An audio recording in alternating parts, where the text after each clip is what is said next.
Ya,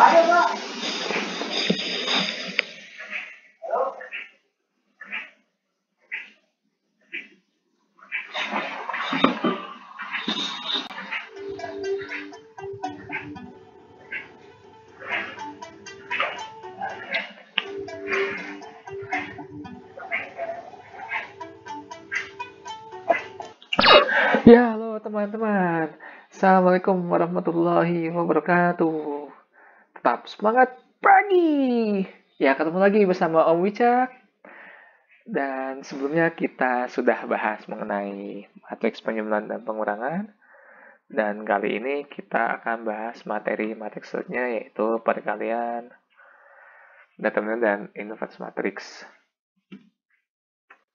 Oke, lanjut ke materi pertama yaitu perkalian matriks. Nah, perkalian matriksnya terdiri dari dua jenis, yaitu adalah perkalian skalar atau bilangan real matriks, dan yang kedua adalah perkalian antar dua matriks. Kita lanjut yang pertama, perkalian skalar atau bilangan real matriks. Nah, kita lihat matriks A dengan ordo tertentu, dengan elemen tertentu, dan kita akan mencari matriks B di mana dia ada merupakan perkalian dari K atau suatu konstanta terhadap matriks A. Nah, K ini bisa bernilai bilangan real macam-macam, bisa minus 2, minus 1, 0, 1, 2, dan seterusnya. Nah, cara mengoperasikannya bagaimana? Kita jelaskan langkah demi langkah. Matriks B dicari dengan cara suatu konstanta K dikatakan dengan masing-masing elemen pada matriksnya. Matriks A, K dikalikan A11, K dikalikan A12, K dikalikan A21, dan seterusnya sehingga seperti inilah bentuknya.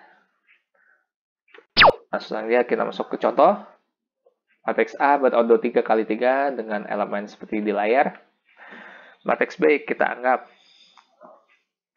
kita cari dengan A dikalikan dengan konstanta 2. Nah, konstanta 2 ini kita kalikan dengan masing-masing elemen pada matriks A. Seperti ini, 2 kali 2, 2 kali 4, 2 kali 6, 2 kali minus 7, dan seterusnya, sehingga matriks B akan bernilai seperti ini. Contoh kedua, matriks A ordo 2 kali 2, matriks B berordo 2 kali 2. Nah, sekarang kita akan kombinasikan nih materi sebelumnya, matriks penjumlahan dengan matriks perkalian pada session kali ini. Nah, perlu diingat bahwa penjumlahan matriks hanya dapat dilakukan jika ordo kedua matriks itu sama. Oke, matriks C sama dengan matriks A ditambah 2 kali matriks B. Kita selesaikan dulu operasi perkalian 2B. Seperti ini. Kemudian setelah operasi perkaliannya selesai, baru kita jumlahkan dengan matriks A, sehingga matriks C bernilai seperti di layar. Kurang lebih seperti itu ya. Mudah bukan? Kemudian kita akan lanjut ke jenis perkalian matriks yang kedua, yaitu perkalian antar dua matriks. Nah, kita lihat matriks A berordo M kali P, dan matriks B berordo P kali N. Nah, perkalian antar dua matriks ini bisa dijalankan jika jumlah kolom pada matriks yang pertama, dalam hal ini adalah matriks A, sama dengan jumlah baris pada matriks yang kedua, dalam hal ini matriks B. Sehingga matriks yang baru atau matriks C akan berordo M kali N, di mana M adalah jumlah baris pada matriks yang pertama, dan N adalah jumlah kolom pada matriks yang kedua. Kita lanjut cara mengoperasikannya. Kita lihat matriks A berordo 3 kali 3 dengan elemen seperti di layar, dan matriks B mempunyai ordo 3 kali 3 dengan elemen seperti di layar. Nah, kita jalankan matriks A dikali matriks B. Syaratnya satu nih, yaitu jumlah baris pada matriks yang pertama sama dengan jumlah kolom pada matriks yang kedua. Sehingga operasi perkalian akan menghasilkan seperti di bawah. A kali J, B kali M, C kali P. Baris pertama pada matriks pertama dikalikan dengan elemen matriks di kolom pertama pada matriks kedua, sehingga hasil matriks yang baru akan berada di baris pertama, kolom pertama pada matriks yang baru. Kemudian A kali K, B kali N, C kali Q. Elemen baris pertama pada matriks pertama dikalikan dengan elemen yang berada pada kolom kedua di matriks kedua. Hasil dari perkalian matriks ini akan menempati baris pertama, kolom kedua pada matriks yang baru, dan seterusnya. Jadi ikuti saja pola ini supaya matriks yang baru didapatkan hasilnya. Contoh, matriks A berordo 2 kali 1 dan matriks B berordo 1 kali 3. Dan kita akan kalikan matriks A dengan matriks B.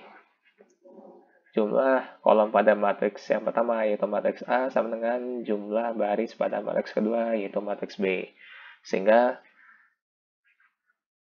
matriks yang baru akan berordo 2 kali 3. Nah, seperti ini. Dan hasilnya akan seperti yang teman-teman lihat. Nah, bagaimana kalau kita balik sekarang? Matriks B dikalikan dengan matriks A. Berapa? Ada yang tahu jawabannya? Nah, jawabannya adalah tidak bisa. Tenong.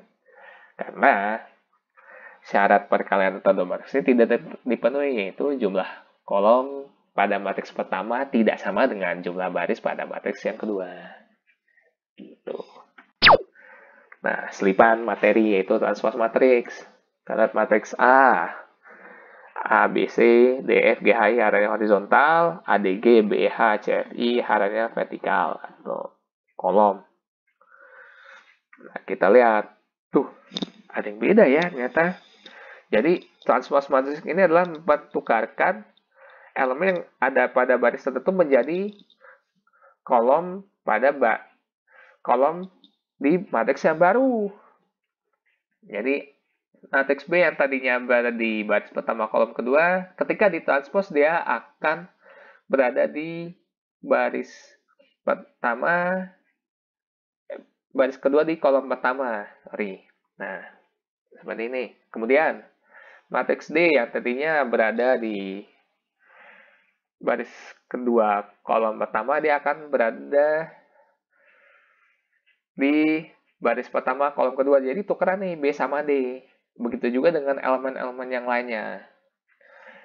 Nah, untuk notasi dari transpose matriks transpose ini adalah AT. Nah, seperti pangkat. Gitu. Kemudian, kita akan masuk ke determinan dan inverse matriks. Pertama, bahas determinan matriks. Kita akan bahas yang 2 kali 2, nanti kita akan bahas juga yang 3 kali 3. Nah, kita lihat matriks A. Nah, untuk mengoperasikan determinan ini syaratnya satu. Dia harus matriks persegi. Jumlah barisnya harus sama dengan jumlah kolomnya. Nah, kita lihat determinan matriks A. Tanda garis vertikal 2 ini. Kemudian elemen juga kita beri tanda garis vertikal 2 ini.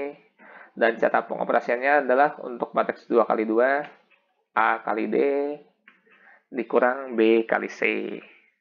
Kemudian matriks 3 kali 3. Nah, gimana caranya? Cari determinannya. Nah, kita lihat. Di sebelah elemen matriks CFI, 2 kolom pertama pada matriks A, kita duplikasi di sebelah kanannya, ADG, BEH, untuk melakukan operasi determinan matriks. Nah, stepnya adalah seperti ini. A kali E kali I, ditambah B kali F kali G, ditambah C kali D kali H. Dikurang dengan C kali E kali G, dikurang lagi A kali F kali H, dikurang lagi B kali D kali I. Nah, cara seperti ini disebut dengan metode Sarus. Seperti itu.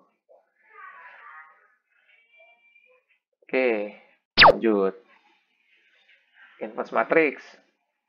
Nah, inverse matrix ini syaratnya adalah determinan A tidak sama dengan 0.